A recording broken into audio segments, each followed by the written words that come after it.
Welcome to Peck's Mind Online Tuition.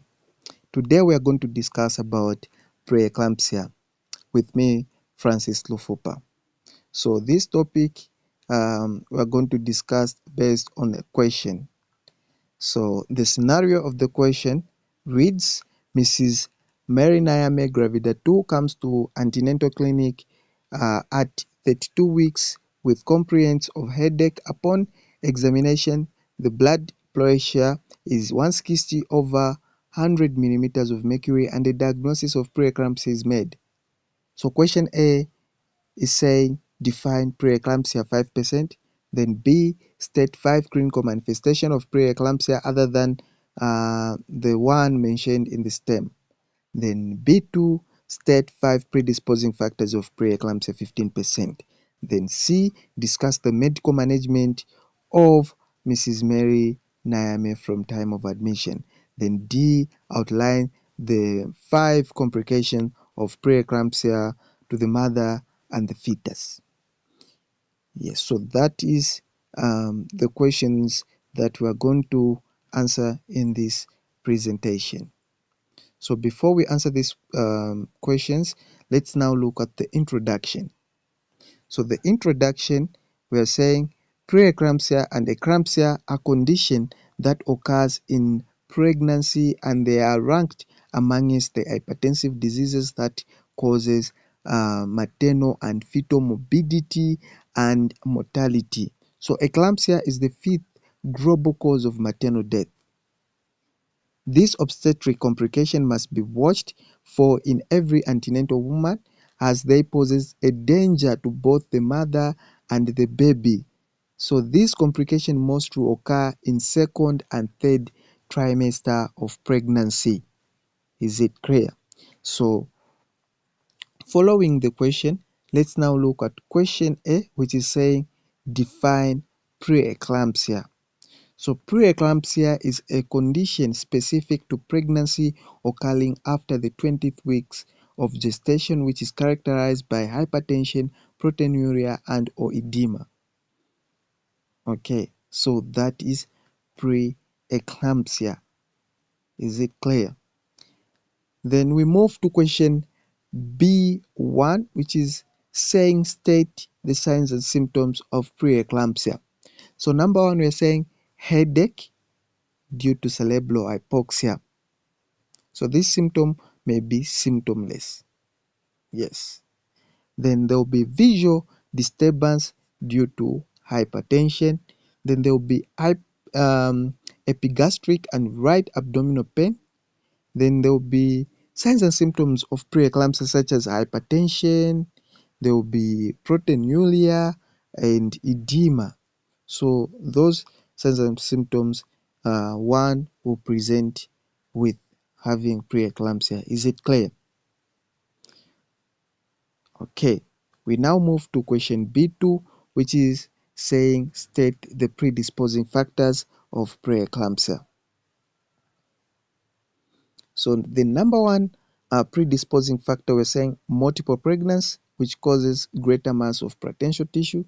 Then polyhydramnios related to multiple pregnancy. Then prime gravidas, mothers over 35 years or under 16 years are also at risk of developing preeclampsia.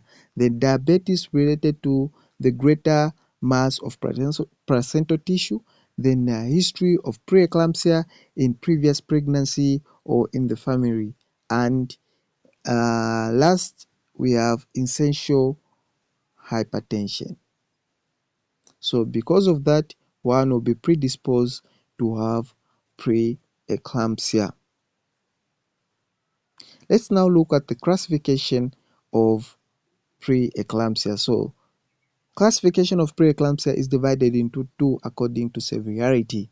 So there is mild preeclampsia, where blood pressure is 140 over 90 millimeters of mercury to 150 over 100 millimeters of mercury. So in this type of preeclampsia, or in this type of classification, edema is up to 2 plus.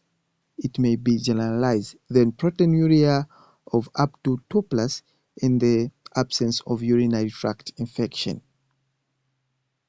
that is according to mild preeclampsia. Let's now look at the severe preeclampsia.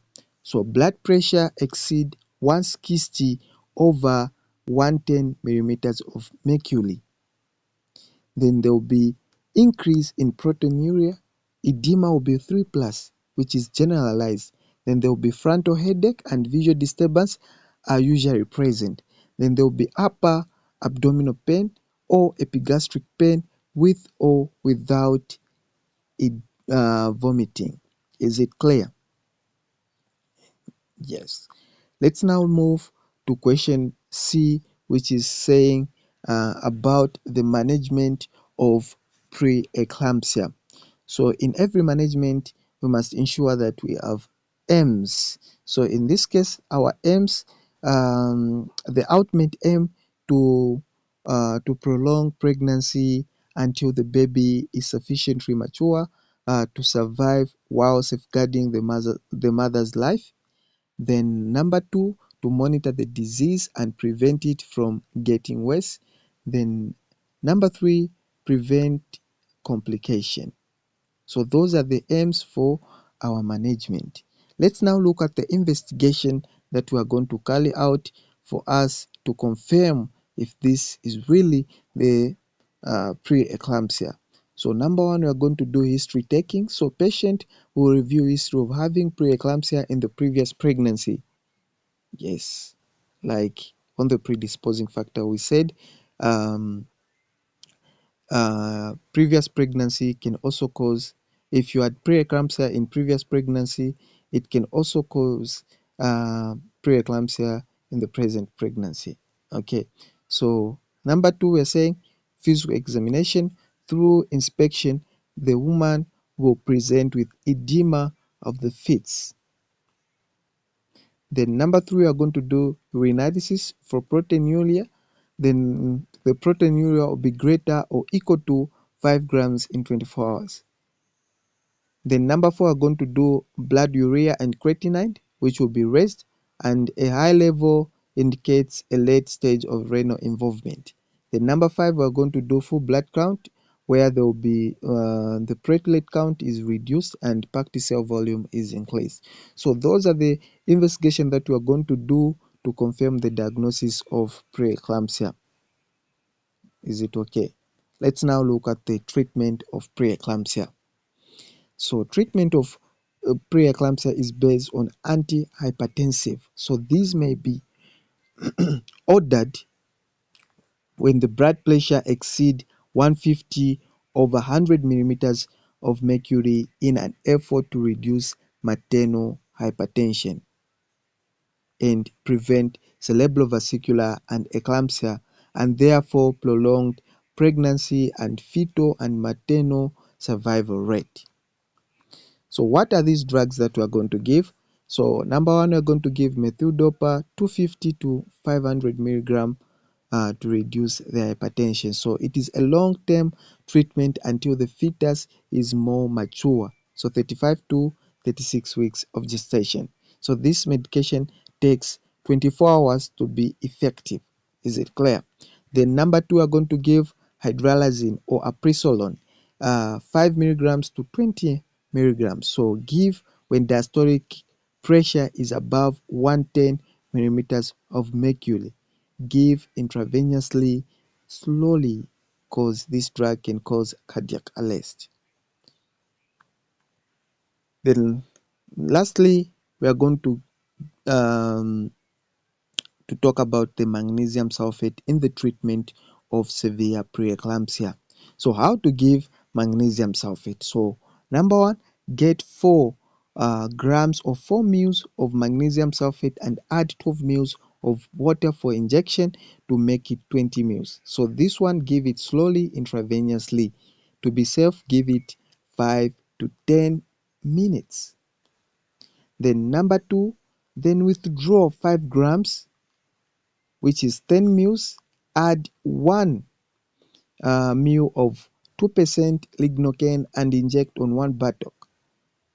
Then you repeat the same, withdraw 5 grams or 10 mils and 1% of 2% lignocaine, 1 ml of 2% lignocaine, and inject the other buttock to make it 14 grams. So the total dose of magnesium sulfate that you are going to administer to a patient with preeclampsia is 14 grams or 28 mils. Is it clear?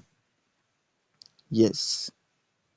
Let's now move to the complications of preeclampsia according to question D, what stated.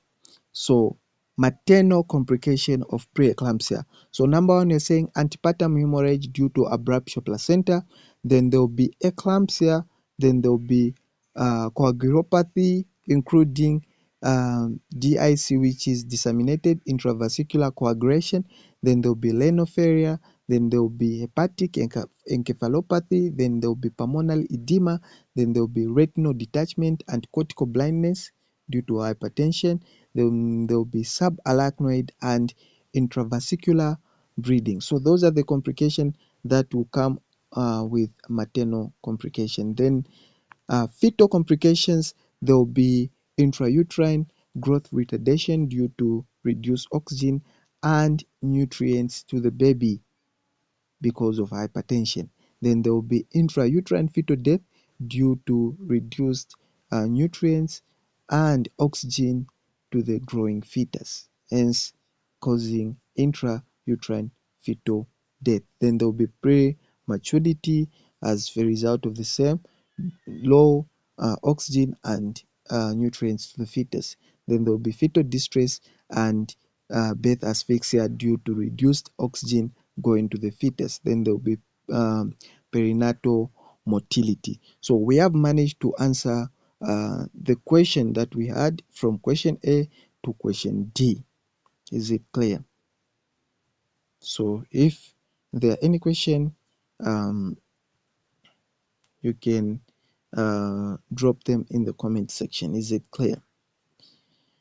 So for now, don't forget to follow our YouTube channel, which is Specs Mind. So we can end from here. Thank you.